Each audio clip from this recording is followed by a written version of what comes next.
It's 7:30 in the evening of Tuesday with Chewy here at U Talks, where we go for gold. This is Chewy. And this is Jess. And welcome to another episode of U Talks, kung saan makikinig na naman tayo ng panibagong storya ng pagsubok, kasiyahan, at pag-asa. We're on our 4th episode, Jess. How do you feel about our 4th episode? Parang ang tagal o ang bilis. It's just our 4th episode, but we are so excited to hear the stories of the youth. Especially season 1 pa lang. Di ba, Chu? Yes, this is the first season of our Youth Talks, and our focus namin sa first season is about the struggles of the youth, no? It's about kung ano nga ba talagang pinagdadaanan ng youth, ano ba ang mga pagsubok na na pinagdadaanan nila, and we're very thankful. Thank you for being with us. I know we would like to apologize for last week. I know na nabitin kayo, pero here we are again. The show must go on. We continue to go for gold to give you the best of stories na naglalaman ng joys and hopes. Tama ba, Jess? And we're gonna focus more on a new story of the youth, di ba, Chu? Yes, we have another story. No? Every time we invite a guest, panibagong storya, panibagong kwento. And this time, our topic for today is growing up without a father. Yes. And hindi na natin patatagalin pa. Since nabitin sila last week, wag na natin patagalin pa. Natin patagalin pa, no? Our guest for today, no, is a second-year student from STI. Nag-aaral siya ng IT, and balita ko, this person is a very active, kumbaga pagdating daw sa youth sa Brose. Alam ba saan yung Brose? Hindi. The Brose.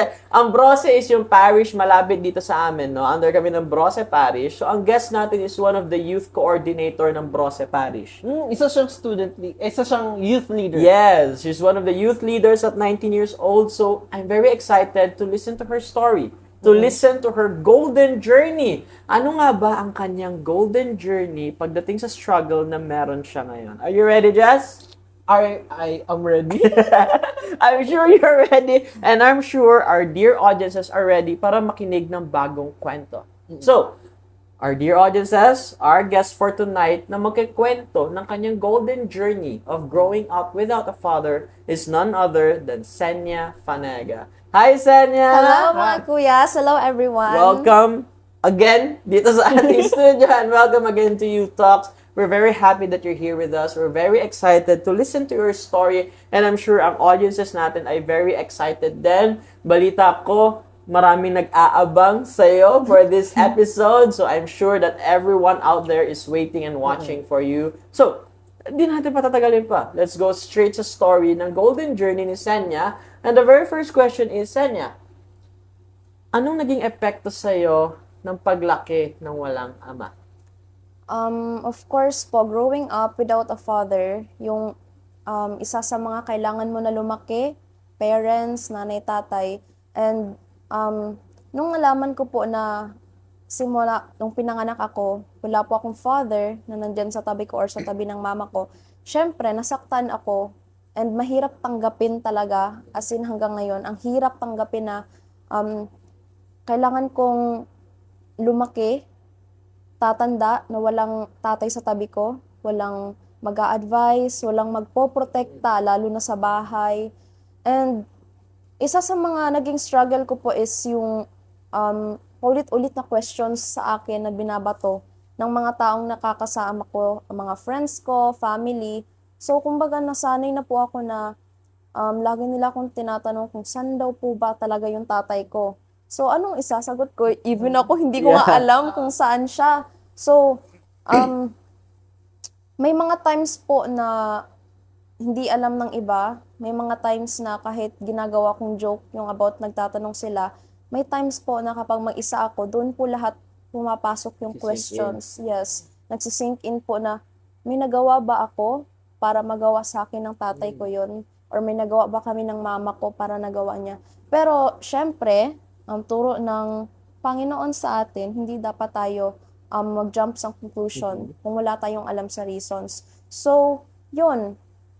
Yung way na pag-cope ko dun sa situation na yun is sa friends ko and family, of course. Tsaka lalo na po sa pagsali ko sa ministry sa simbahan. Simbahan. Sige, Senya, at what age did you realize, kumbaga, anong edad nag-sink in sa'yo na wala pala talaga ako, lumalaki ako ngayong walang tatay? At what age? Elementary pa lang po ako. Mga siguro grade 4. Since grade 4 po kasi, parang dahil sa mga kwento sa akin ng mga family members ko about sa father ko, so parang nag-sink in na siya sa akin na, ay, since birth pala talaga, wala na akong tatay. Even siguro 0.1 seconds na memory kasama siya, wala po talaga. So, kumbaga, nung grade 4 pa lang ako, doon na po nagsimula yung mga effects nung nalaman kong lumaki ako walang tatay. Kasi, syempre, sa mga parties sa school, sa elementary school, hindi ka po ba maiinggit na kompleto yung sa isang That's tabi very ng true. isang kainan, kompleto yung family na kumakain. Tapos, ako minsan si mama busy sa sa simbahan, so mag-isa or yung friends ko. So, kumbaga, lagi po akong naiinggit, honestly. Yun po talaga, naiinggit po ako sa pamilya na buo. In that case, no, sabi mo nga, naiinggit ka, how did that affect your relationship with your friends naman? Kasi, di ba, andun ka na tinatanong ka na nila, asan yung father mo, Senya? And then, how did that somewhat affect your relationship with them sa mga taong kinaiinggitan mo na buo ang family? Ako po kasi, I'm a type of person na kahit naiinggit ako, hindi ko kahit naiinggit ako, I'm happy kung anong meron yung friends ko. So, for me, ako lang yung nasasaktan. Pero kapag nakita ko silang masaya, tulad ng sinusundo, hinahatid sila ng father nila, I'm happy for them. Kahit naiinggit ako, pero ay, masaya ako na sila, kompleto, ganyan. Pero deep inside, Yeah, deep inside po talaga. Ang sakit talaga makita na ay nagda-drive na tatay or hinahatid ng tricycle, ganun. So sabi ko, ano kayang feeling, no? Ano kayang feeling na hinahatid ka ng tatay mo, nilulutuan ka sa morning, ganyan. So, masakit lang po talaga siya. ano masasabi mo, Jess? Grabe yung sakit. Nararamdaman ko yung sakit ni Senya habang nagkikwento siya. Yung mukha niya na ang sakit talaga. Yung alam mo yung ang saya ko para sa mga kaibigan ko pero ang sakit talaga nang nakikita ko may nagsusundo. Ano masasabi mo, Jess? I can relate with the story of Senya. I grew up... Uy, bago to. Ano yan? I grew up also without a father. And I can relate sa story niya, especially dun sa part na parang sometimes you have to question kung ano yun, anong ginawa ko, 'di ba? May mga ganun ka bang questions na parang anong naging kasalanan ko? Opo.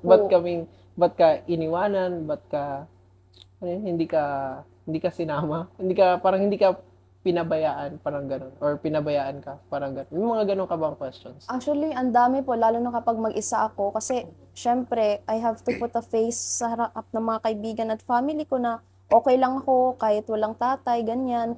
Pero, kapag may time po na mag-isa ako sa bahay, sa school, nasa-zone out po ako minsan, natutulala. Kasi iniisip ko kung bakit kaya ganito yung naging buhay ko? Bakit kaya isa ako sa mga bata or isa ako sa mga babae na kailangan walang tatay paglaki. So, actually hanggang ngayon po kahit tanggap ko na, hindi ko pa rin po maiwasan isipin na bakit kaya talaga? Ang daming tanong pero wala pong makakasagot. So, hanggang tanong lang po talaga ako. Yun yung naging epekto sa akin, tanong. So, walang makakasagot. So, siguro hanggang paglaki ko, ganito na po talaga ako, kuya. Sige, did you ever ask anyone from your family? Kumbaga, kasi this is more of a question na natanong mo ba ang mother mo, ang mga tita mo, bakit ako lumaking walang tatay? Sa bahay po or sa mga kapitbahay kasi namin, compound po kasi kami. So lahat ng kapitbahay namin, mga kamag-anak rin namin. Ako po, personally, hindi ko po sila ina-approach na tinatanong ko sila. Sila po yung nagkukwento sa akin. Kasi parang hindi ko na po sinubukang i-attach yung sarili ko sa tatay ko. Kasi wala naman po akong memory sa kanya. Ang alam ko lang po sa kanya yung name niya, and nakita ko yung picture niya, hindi pa siya clear kasi nga nabasa pa siya ng tubig. So yun na nga lang sana yung Natitirang yun memory. na lang sana yung memory ko sa kanya, hindi ko pa talaga nakita ng maayos. So hindi ko po sila tinatanong, saan tatay ko? Ate or mga tito ko, ganyan. Sila po personally na, alam mo ba be, yung tatay mo, ganito, ganyan. Actually, Marine po kasi yung tatay ko eh. Ano no? Marines po. Marines. Okay, sundalo. Opo. So, sila yung nagsasabi sa akin na ganito yung tatay mo. Pero, ako nakikinig parang labas, pasok. Pasok. Kasi ano pa pong purpose na malaman ko. Yeah. Tapos, wala man lang din akong memory na kasama siya. Wala man lang akong naramdaman galing sa kanya. So, may alam ako, pero pinipilit kong kalimutan kasi parang babalik lang din ako sa Yung questions. yung question sa cycle ng buhay na kapag nalalaman ko, kapag natatopic yung about sa father ko, magka-question na naman ba ako sa sarili ko, yung worth ko, yung value ko, parang ganun po. But during those times, did you ever feel, nag-doubt ka rin ba sa sarili mo na parang, yung worth mo, kasi walang father growing up with you? Of course po. Sino po bang parent ang iiwan yung anak kung importante po sa kanya? So, na-question ko po yung sarili ko nung nag-sink in po sa akin kasi bakit kailangan kong mag-undergo sa ganitong sitwasyon? Parang ganun po. So, nung nalaman ko po na wala akong father, parang wala na po akong magawa. Acceptance na lang and understanding. So, hindi ko siya sinisisi, pero tinatanggap ko na lang yung dahilan kasi may dahilan po kasi talaga kung bakit. Pero hindi ko po sinasabi sa mga friends ko kasi it's not good po. Pero until now, Senya, do you still have that longing na malaman kung sino talaga ang father mo? Na makilala siya? Noon po, parang nawalan ako ng pag-asa.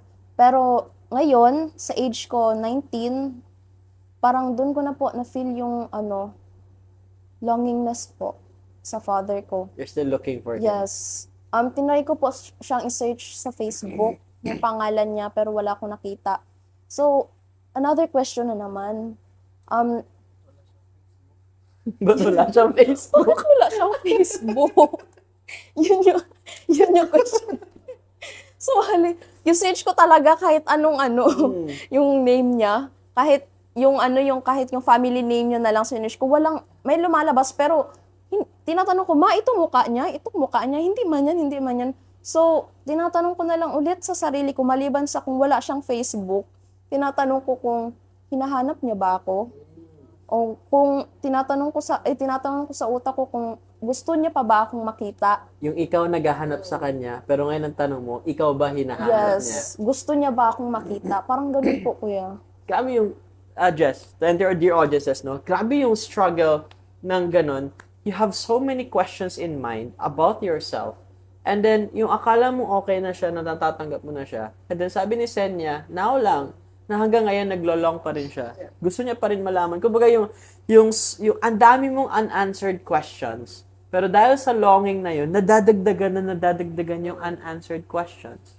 Kasi syempre, growing up without a father, especially women siya. And woman, women. Pag isa lang siya, woman siya. And syempre, iba rin yung father's care for a girl. Syempre, baby girl yun, di ba? And yun yung hinahanap, yung love ng father. Iba rin kasi yung love ng mother, but maybe iba rin yung love ng father. Yes. How about you, Jess? Aray. Sharing the same story kasi kayo nakaka-relate eh. Do you also have unanswered questions about your father? Wala naman. My mother, nagtayo siyang as mother and father. Mas kulado yung nanay ko eh. But, Shout out. shout out sa'yo. But, she stood the ground of being a mother and a father. And hindi ako umabot sa point na hinanap ko or nag-questions. But, for me, it's enough. Syempre, 3 sila sa bahay. Yeah. And for me, that's enough. But, iba rin kasi yung feeling of growing up without a father. I mean, it's valid. Syempre, magtatanong. Di ba may mga questions ka din na, like, sino ba siya? Di ba? Yeah. So, thank you so much for that, Jess. Going back to Senya, in that matter of the setup, no? Growing up without a father, sino tumayong tatay mo for your life? Who was your father figure na at least kahit papano na-feel mo na kahit wala akong biological father, etong tao na to or these people became my father figure?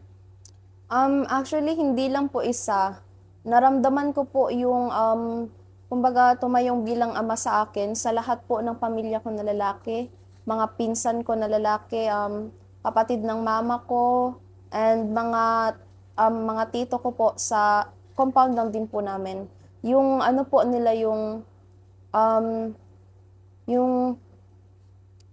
treatment po nila sa akin is like kung paano rin po nila i-treat yung mga anak nila. So, I'm so happy po na kahit lumaki akong walang tatay, ang daming tumayo na para iparamdam sa akin na kahit wala akong tatay, nandyan sila para protektahan ako, bantayan ako, advisean ako sa mga lahat ng ano po sa buhay. Do you want to have this opportunity to thank them? Baka ma-mention mo sila, yung mga nagtayong father figures. So, hello everyone sa mga kumpare ko dyan sa bahay, mga tito ko. I'm so thankful. Thank you so much and I'm grateful na alam niyo yung reason bakit wala yung papa ko ngayon. Kaya you had to step up po and you helped me po na lumaki, na maging grateful kahit walang tatay. And I'm so happy na nandyan kayo. And sana happy rin kayo na nandito ako. Alam kong masaya kayo. So, thank you everyone. Thank you so much, Senya. Na thank you for sa mga tumayong father ni Senya. Ngayon, nandito na siya, napapanood niya sa Facebook, na naririnig na siya sa radyo ngayon. What a wonderful story. Pero of course, diba, grabe yung golden journey na pinagdaanan ni Senya. Imagine growing up, abandoned by birth, di ba? Hindi mo alam since pinanganak ka. Opo. So, abandoned since birth, lumaki ng tinatanong kung nasa ng father, sasagutin, anong isasagot? Walang masasagot. Yeah. So, yung lingering na walang masagot, nagli-lead to more questions. Yung tanong ng mga kaibigan niya sa kanya, nasan yung tatay mo? Na nag-sink in na sa kanya na, oo nga, nasan ang tatay ko? Where's my father right now? No, and then, that questioning, hinahanap ang tatay, nag-lead sa doubt sa sarili. Anong nagawa ko? What did I do? May nagawa ba ako para iwan ang father ko? May mali ba sa akin that led to so much questions? And then, in the moment na sinabi ni Senya na konti-konti natatanggap niya na, now at 90 years old, nilolong niya pa rin yung father niya. She's still looking for her father. Gusto niya pa rin malaman. And ang only memory na meron siya ay yung nag-iisang picture na basa pa. Yung nag-iisang picture na basa pa. Tapos wala pang Facebook yung father niya. Yun yung masakit eh. Yung gusto mo hanapin, Facebook na nga lang isa sa instrument natin, pero wala. Sige, Senya, in terms of growing up without a father, did you become independent or dependent sa ibang tao? Naging dependent po ako talaga sa nanay ko. Kasi tulad kay Kuya Jess, si mama rin po yung talagang tumayong tatay and nanay sa akin. Shout out. Shout out kay Lot Lot. Uy, hi ma. Shout out kay Lot. Ay, Tita Lot. Hi ma. So, si mama po talaga yung naging lakas ko po nung paglaki ko. And hindi naman po nagkulang si mama sa akin sa pagpaparamdam na mahal niya ako. Kahit wala yung asawa niya, nandyan pa rin siya. And hindi po siya nagkulang sa pagbigay ng kailangan or gusto ko. So, I'm so thankful na nandyan si mama. So, kung wala si mama, mas lalong dadagdag na naman yung questions ko. So, I'm so happy na although wala si papa, may nanay pa rin na tumayo bilang nanay at tatay para sa akin. Inatay. Sabi yan, pagka-super mom Yeah, pa. So, mga mga super super mom moms. pa lang, ang aking ka-partner dito, tas ang ating guest, may mga super mom na tumayong bilang tatay at nanay sa kanilang mga buhay paglaki. Jess, how do you feel right now knowing that you have the same experience with someone here sa talk natin ngayon?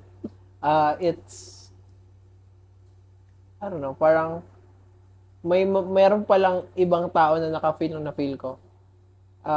Growing up without a father. And it made me realize how lucky we are.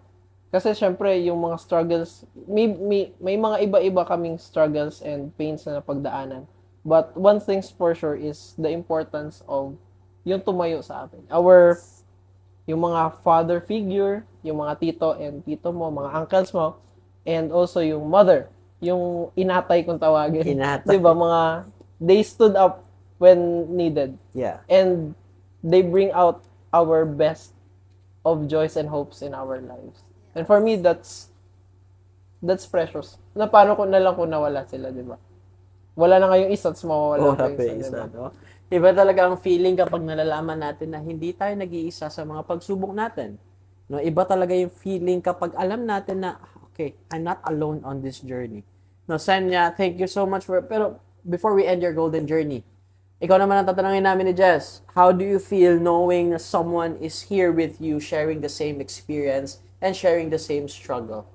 For me, I'm happy na, hindi ako happy na nararanasan yung nararanasan ko. Hindi. I'm happy na narinig ko rin yung story ni Kuya Jess. And we had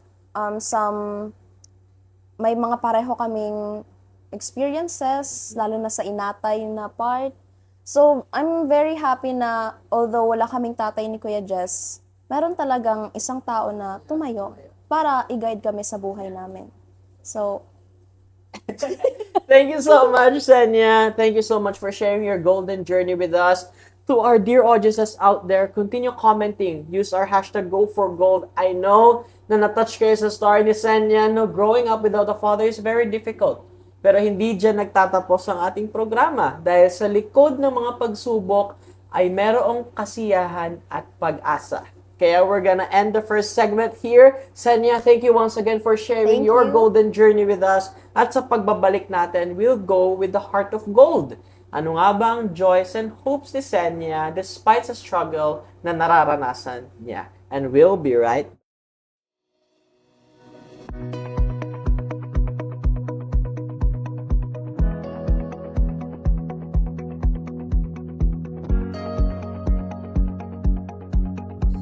At the crossroads of silence and hope, where creation gently speaks to the soul, stands a place set apart for growth and grace.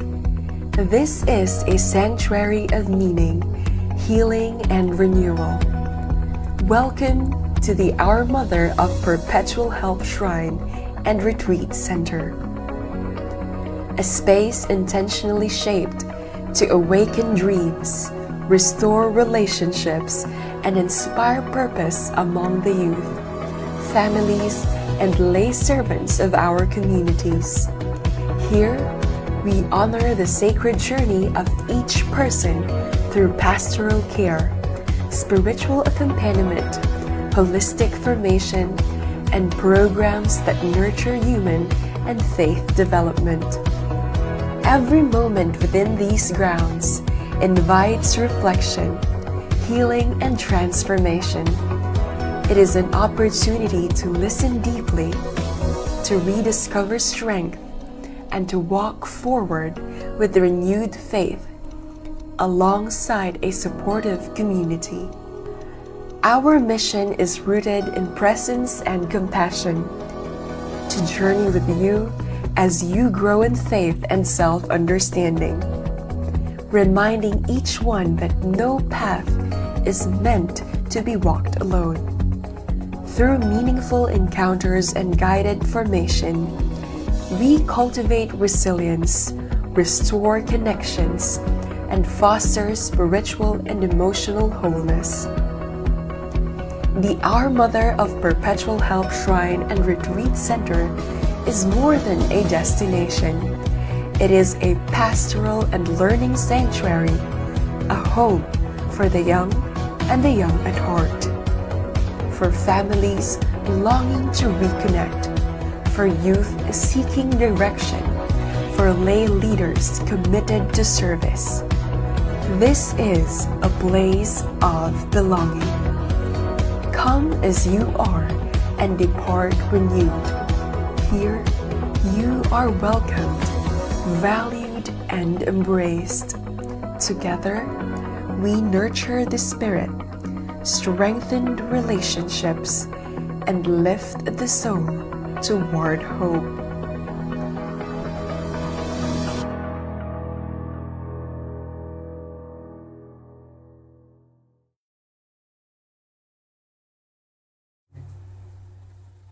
It's 7:55 in the evening of Tuesday with Chewy here at Youth Talks, where we go for gold. And we're back. Thank you for waiting. Thank you sa panonood ng aming infomercial. Siyempre, importante din malaman ninyo kung ano ang aming line of work. No? Napakita naman kung saan kami nagwo-work, ang aming place of refuge, the Youth and Family Center. And thank you for being with us once again. Nag-break lang kami ng kadali. Huwag kayong mag-alala. Hindi pa natatapos ng story ni Senya. Tama ba, James? Hindi pa talaga nagtatapos. But now we're gonna go with our next segment. We're gonna go on the second segment. We had the golden journey kanina kung saan pinresent ni Senya ang kaniyang story or struggle of growing up without a father. Now, we're going for the heart of gold.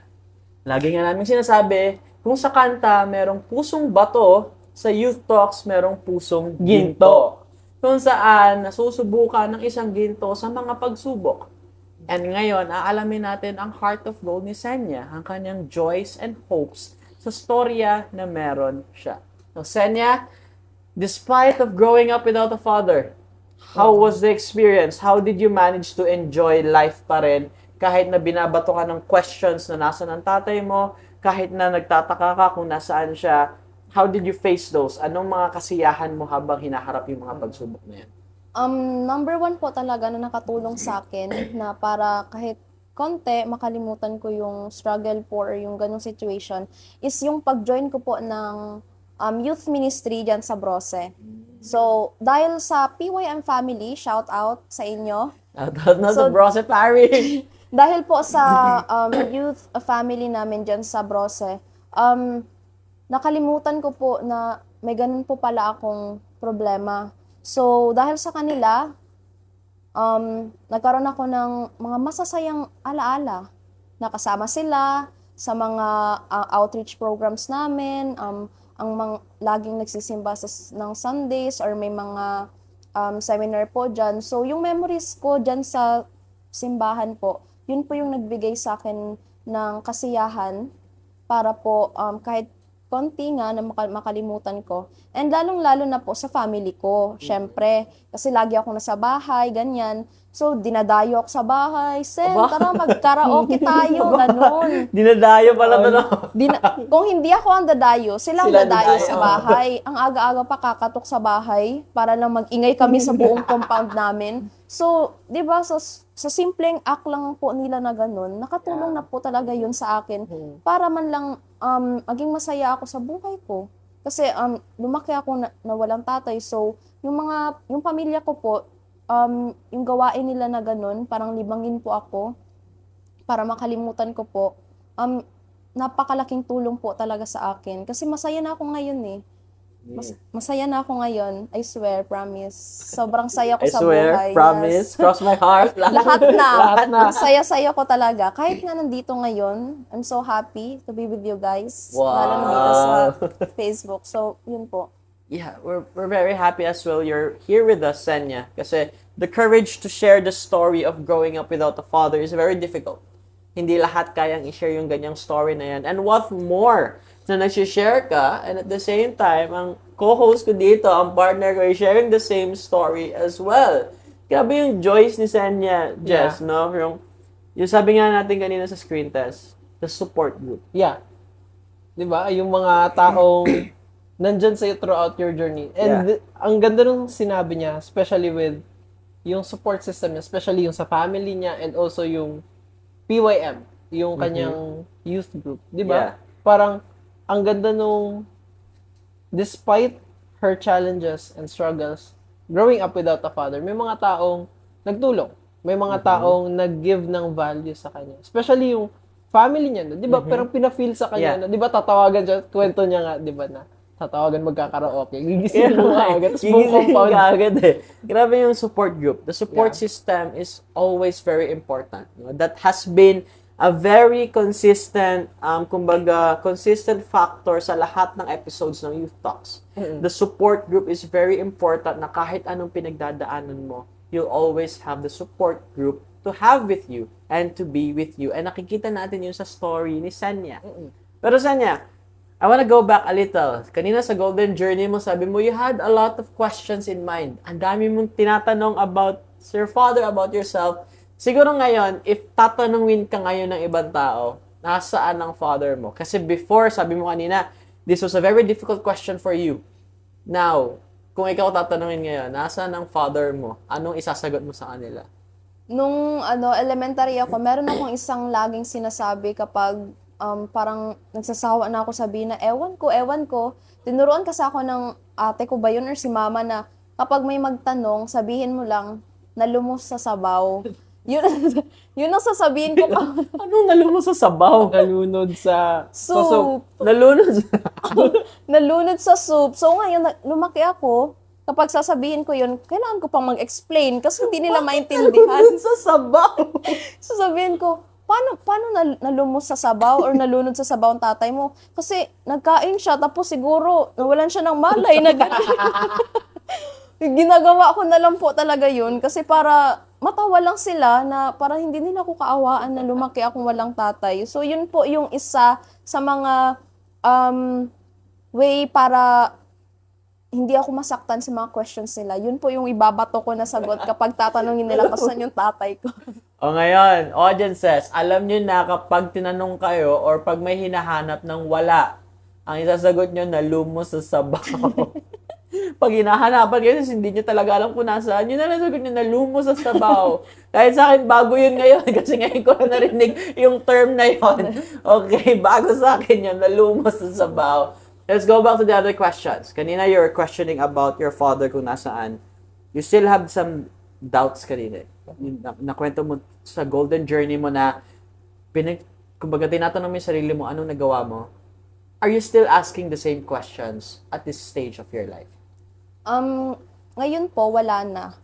Kasi I'm happy, contented kung anong meron ako ngayon. Kontento na ako kung ano yung klase ng buhay namin ngayon ni mama, kahit 2 lang kami or 4 lang kami sabay. Masaya ako kasi nga po, hindi po nagkulang yung love na pinaramdam nila sa akin. So yung questions ko noon is parang gumaling dahil po sa patuloy na suporta, pagmamahal ng pamilya ko. So yung sakit na naramdaman ko noon is parang gumaling, na-heal po dahil po sa tulong ng ibang tao.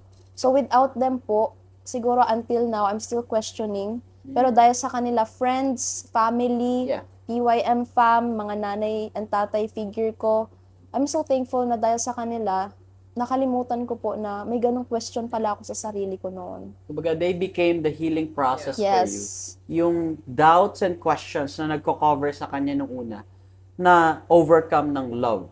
Na-overcome ng love and the joy na binibigay ng family and ng support group niya with the PYM and then with the support ng kanyang friends and relatives and loved ones. Lahat ng doubts na bumubulong is na-cover ng love. Yes. Tama ba, Jess? And parang it made me reflect, especially parang yung love conquers all. Yung gano'n na quote, di ba? Na, Love conquers all. Para sa Bible Oo, yan, hindi di ko ba? nga alam ano yun. Basta Love conquers love all. conquers all. Na parang, despite all your doubts and fears in life, love will always grow. Siya yung mag-fruit. Siya yung parang magbo-boost sa'yo in life. And just like yung story ni Senya, na despite nung mga pinagdaanan niya in life, may mga tao talagang nagmamahal para sa'yo. Di ba? May nagmamahal sa kanya. And sa atin lahat. And also to our viewers. We'll take this opportunity as well. No, Senya is with here, no, sharing her story. And I think it's best then, na, kasi yung co-host ko is sharing the same story as well. It's not just Senya na nagsasabi ng kanyang story, but we have to understand as well. How about you, Jess? Give us a glimpse of joys mo naman na meron ka despite growing up without a father. Joyce ko will be the bond that we've built with my family. Parang sila yung nag-mold sa akin kung nasaan man ako ngayon. Nag-mold. Ganun. Clay. But they are the one who parang sila yung nagbuo kung nasaan man ako ngayon.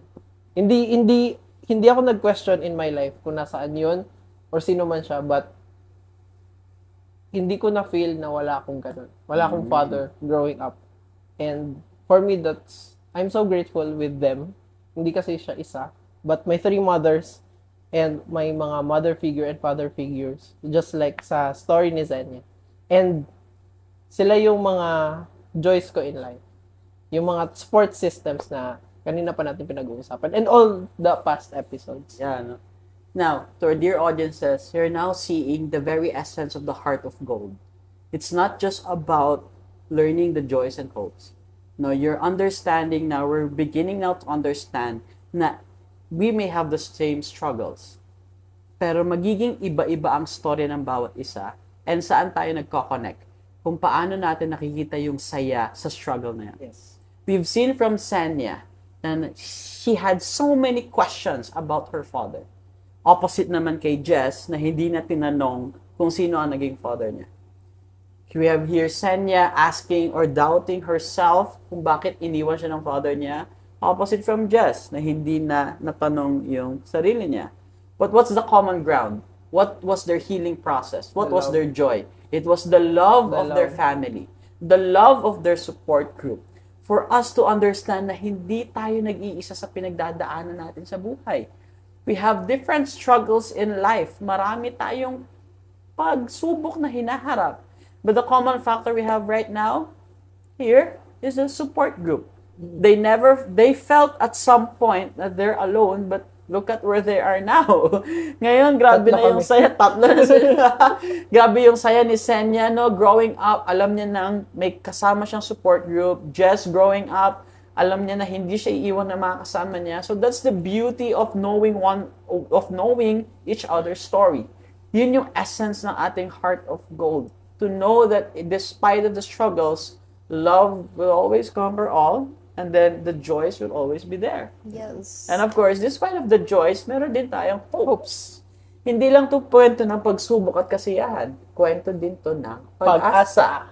So, Senya, what are your hopes right now for yourself and for others out there sa mga audiences natin na nakaka-experience na may experience ng ganitong struggle of growing up without a father? What are your hopes for yourself and what are your hopes for them sa pinagdadaanan nila? For me, yung hopes ko po is sana kapag tatanda na ako, slowly na matatanggap ko na fully yung situation ko na lumaki nga ako walang tatay, walang memories sa kanya. And sa mga ibang bata na nakaka-experience ng situation namin ni Kuya Jess na lumaking walang tatay, sana maintindihan ninyo yung reason kung bakit ganon. Sana hindi nila sisihin yung father nila. Sana mapatawad nila yung father nila. Like me, na kahit hindi ko alam kung bakit, pero pinatawad ko. Kasi yun naman po yung importante eh. Forgiveness. So, I hope na kahit masakit tanggapin na walang tatay. I hope na tatanda sila na puno ng may pagmamahal at pag-asa sa buhay. So, sa lahat ng nakaka-experience, I'm hoping na you're okay ngayon, kung saan man kayo. Sana stable kayo ngayon sa buhay, sa studies, and yun lang. Masaya ako kung masaya sila ngayon, lalo na kapag nalaman kong okay sila. Yeah. I'm so happy. Kasi kahit, despite na nagkakaroon kami ng problema about sa tatay, we still chose to be happy po. Dahil po din sa support system namin. That's a very wonderful hope for the people out there. And remember, it's not just about forgiving your father kapag hindi mo nakilala. It's also being forgiving of yourself. It's not your fault. It was never your fault if you grew up without a father. Nakita natin sa story ni Senya, she was asking herself, bakit ako iniwan? Anong dahilan? Anong meron sa akin? Senya, let Jess and I tell you, it's not your fault. It's never your fault. It's no one's fault. But the thing is, it's not about how you started. It's about how you go through with life. And we can see, nakita natin sa story ni Senya na despite of the struggle, she continued to enjoy life. And while enjoying life, she continued to hope in life. Sabi niya kanina, continued dahil may pag-asa. Yes. And may mga taong nandyan. May mga taong mai-inspire. And right now, si Isenia is an inspiration. Not just for me, but also for others as well, na may mga struggles, may mga pinagdadaanan din. Growing up without the father. Yes, no, napakaganda ng joys and hopes ni Senya. Pero, that ends our second segment, The Heart of Gold. Senya, thank you very much for sharing your joys and hopes. Napakaganda ng joys na pinagdaanan mo. And of course, yung hope na meron ka para sa sarili mo and para sa ibang tao. And of course, to my partner, kay Jess, thank you then for sharing that story with Senya, knowing na nakaka-relate talaga sa story na pinagdadaanan. But, we're now going to the third segment. So, magkakaroon na kami ng short infomercial. Hintay lang kayo because after this short infomercial, we'll go for the golden moments kung saan ano naman ang storya nyo. It's not just about us, it's about you as well. And we'll be right back.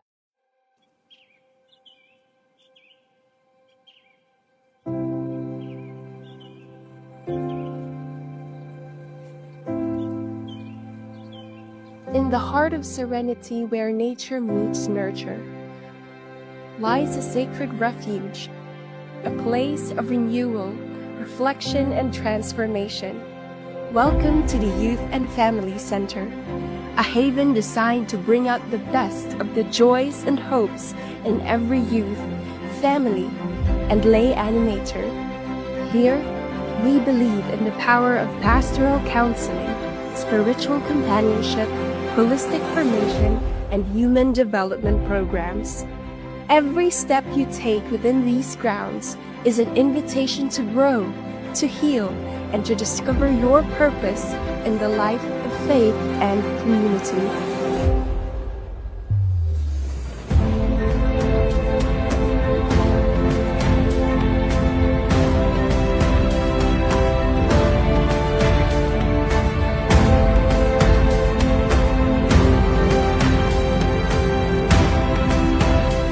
Our mission is simple yet profound: to accompany you in your journey of faith and self-discovery, ensuring that no one walks alone. Through our programs, we foster resilience, strengthen relationship, and deepen spiritual and emotional well-being. The Youth and Family Center is more than just a retreat space. It is a pastoral learning and development refuge, a home for the young and the young at heart, for families seeking reconnection, and for lay leaders devoted to guiding others in faith. Come as you are and leave transformed. Here, you are seen, heard, and embraced. Together, we nurture the spirit, strengthen the heart, and uplift the soul.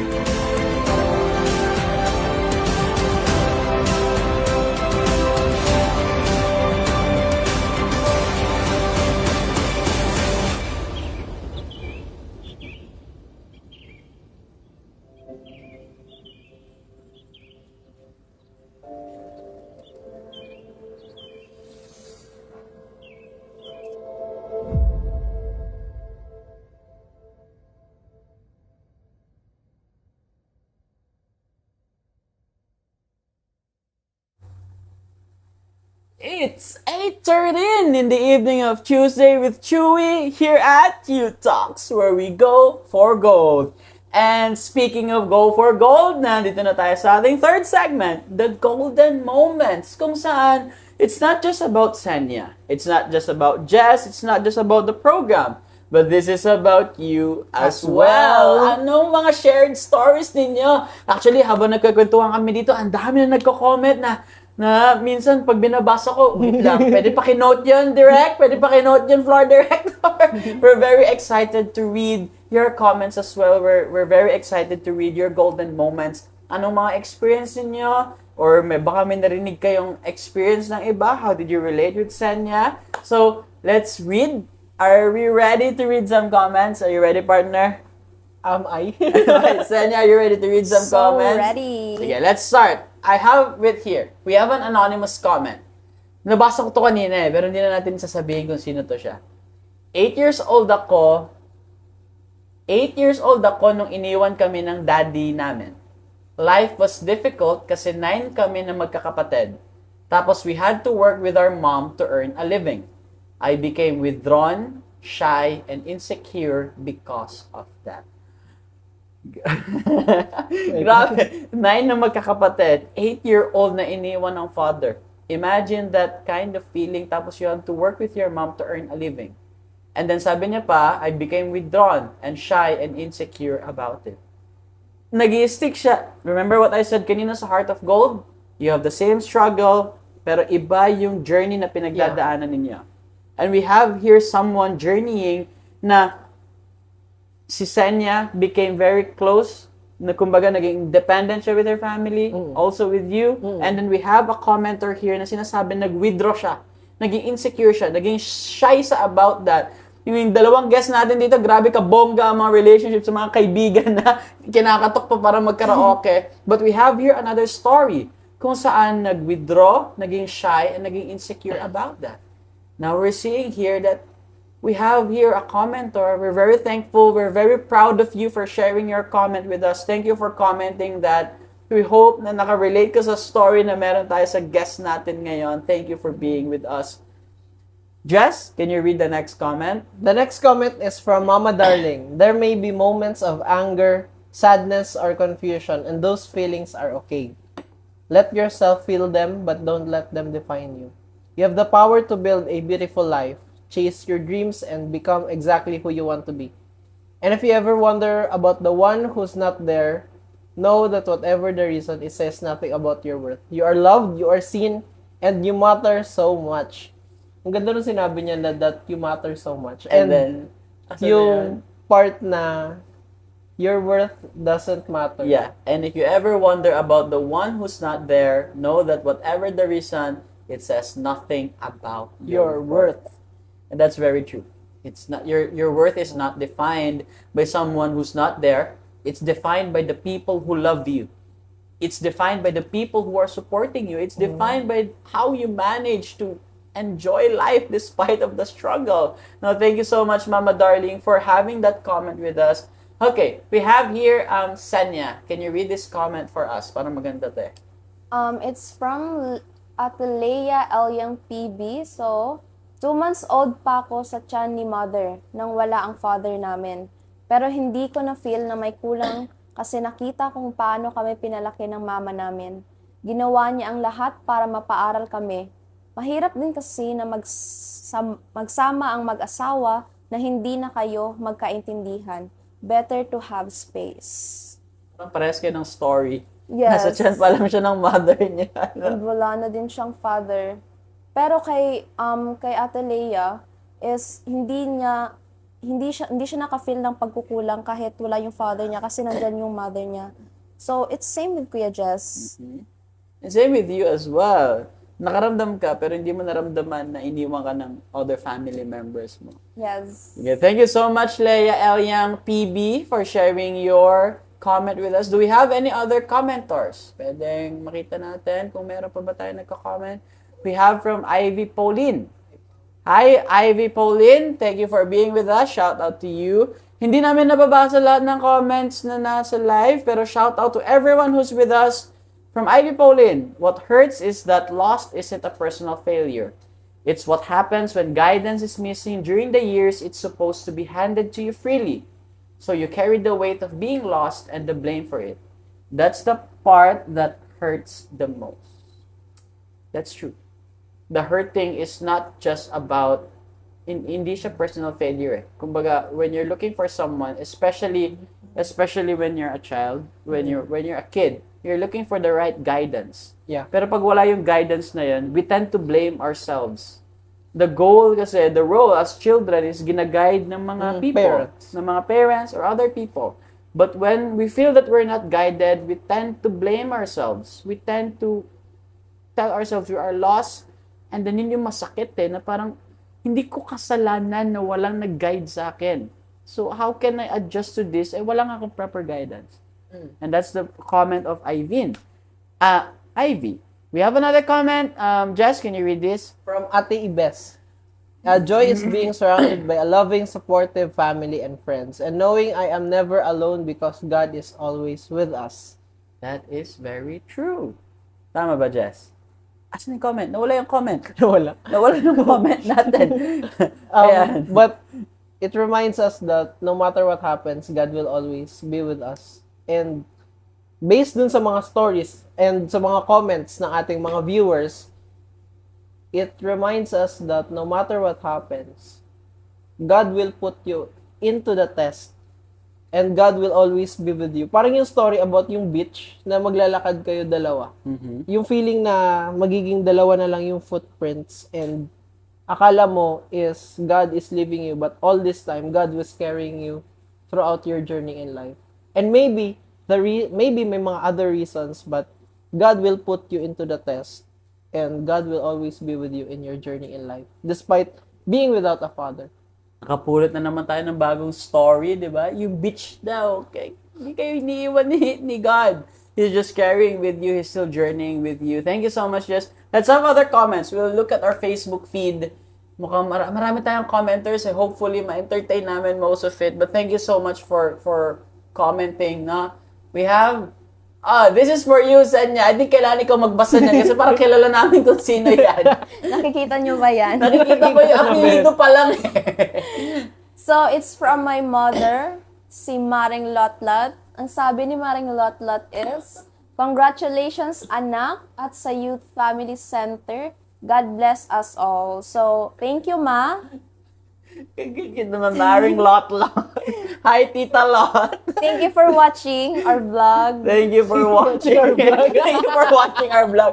Tita Lot, naririnig ang anak ninyo sa Facebook social media page sharing the story ng kanyang struggle. And naririnig din siya sa radyo. Nasa NDBC radio station din si Senya. Kung alam niyo lang, yung story niya is nag-spread na nationwide throughout here. So, thank you so much for being with us. Thank you for watching the episode. Let's have one more other comments, no? Ito, simple, oh. Galing pa rin sa mother mo. The truth hurts. Let's see for one more. Sige, we're just looking for one more comment na pwede naming magamit. Okay. Sa mga support groups na lahat ng youth na walang tatay, salamat po. For every youth out there na lumaki ng walang father, thank you. Thank you for continue doing what you're doing.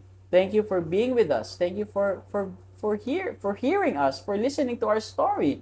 We have here, shout out kay Mario Kanda. Kilala namin to. Mario Kanda, shout out sa'yo. Sabi ni Mario, tama, masakit masakit pag hindi kompleto ang family. Now, the experience of having a broken or an incomplete family is grabe talaga experience na yun. We heard it from Senya, we heard it from Jess, and thank you for sharing your comments and for being with us. So, thank you so much for being with us. Thank you for your wonderful comments. Thank you for viewing our episode for today. Thank you sa lahat ng mga words of inspiration, comments na binigay nyo sa amin. And of course, katulad ng lahat ng episode, this is a sad moment for us kasi we're about to end the episode. Pa-end na naman tayo, Jess. Bitin. Senya, thank you so much for being with us. Thank you for sharing your wonderful story. I know na marami ka pang gustong ikwento, but the people got to hear your golden journey and your heart of gold. As a tradition ng Youth and Family Center, when it comes to Youth Talks, there will be a final message. And tinanong na kita kanina what your message will be. So, dear audiences, Senya would like to give a message to his father. Siya ay magbibigay ng mensahe sa kanyang tatay despite of the struggle of growing up without a father. So, Senya, the camera is yours if you want to give a message to your father. Magandang gabi sa iyo, Pa. Tulad ng sabi ko, I'm not used to say the word pa kasi nga hindi ako sanay kasi wala nga. Gusto ko lang sabihin na I know may reason kung bakit na ginawa mong maiwan ako or kami ni Mama. Pero I'm not blaming you sa ginawa mo. I'm just sad na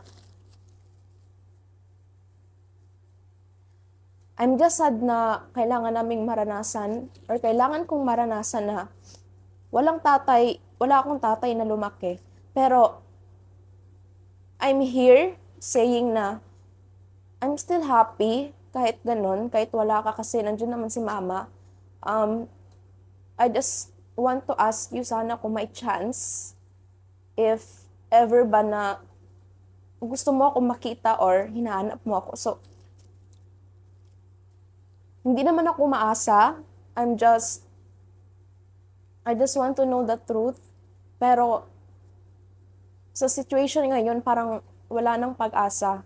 So, if ever manasan ka ngayon, I'm hoping na nasa mabuting kalagayan ka, kung sino man yung kasama mo ngayon, kung sino man yung nagpapasaya sa'yo ngayon, sana maging okay sila, lalo ka na.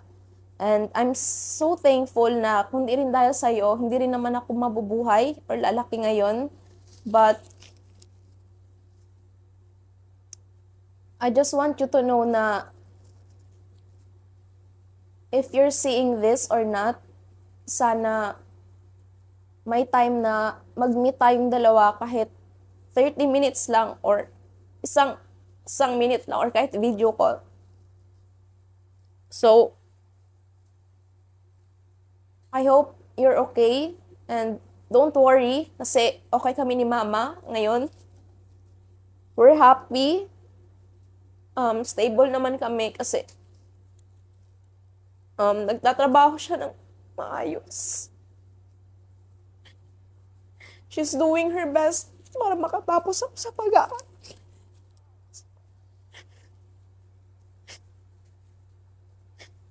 So, my one last message is, kung may chance na malaman ko yung answer sa question ko na gusto mo ba akong makita or kahit man lang makausap ng ilang oras. So lastly, inulit ko sabihin na I hope you're okay kung saan ka ngayon. And don't worry sa amin ni mama kasi we're doing fine. Masaya kami kung anong meron kami ngayon. Yun lang po. I'm sorry. Thank you so much, Senya. To our dear audiences out there, Senya took a tissue and ngayon Senya is crying right now. Where did that sadness come from? Of course, from her message na binigay niya sa atin bago lang. Thank you so much, Senya, for being with us. We thank you very much for sharing your story.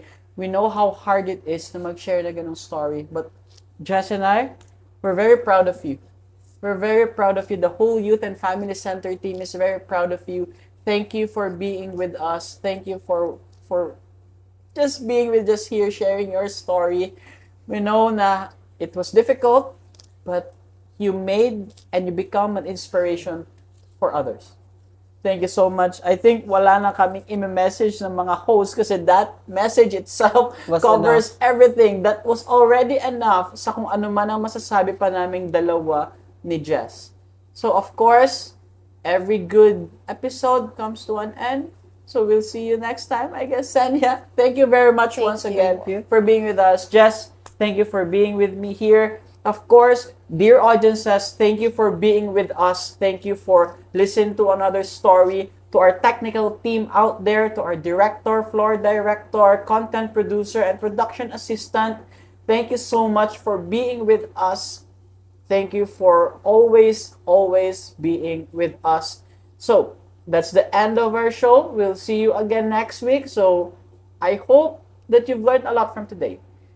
And next week is another story. Next week is another episode. So, thank you. It's 8:29 in the evening of Tuesday with Chewy and Jess here at Youth Talks, where we go for gold. We'll see you in our next episode next week. Kabataan, young and hard. Go for gold, 'cause here you go with Youth Talks. Kabataan.